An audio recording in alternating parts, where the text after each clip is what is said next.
Στις 19 Ιανουαρίου 1949, ο Δημοκρατικός στρατός με 3.000 αντάρτες επιτέθηκε εναντίον του Καρπενησίου που το υπεράσπιζαν 1.500 στρατιώτες και χωροφύλακες.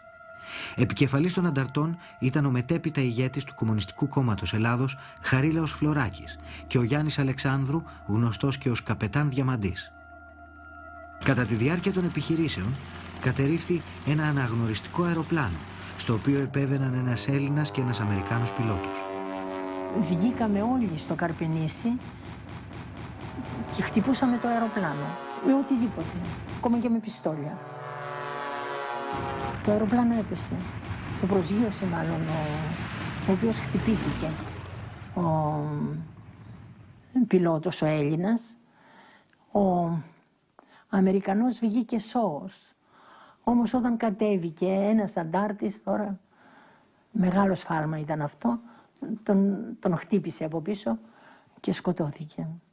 Οι επιτιθέμενοι διέσπασαν τις αμυντικές γραμμές των αντιπάλων και στις 20 Ιανουαρίου το Καρπενήσι βρισκόταν στα χέρια του Δημοκρατικού στρατού. Στις 8 Φεβρουαρίου την πόλη ανακατέλαβε ο Εθνικός στρατός υπό την ηγεσία του στρατηγού Θρασίβουλου Τσακαλώτου.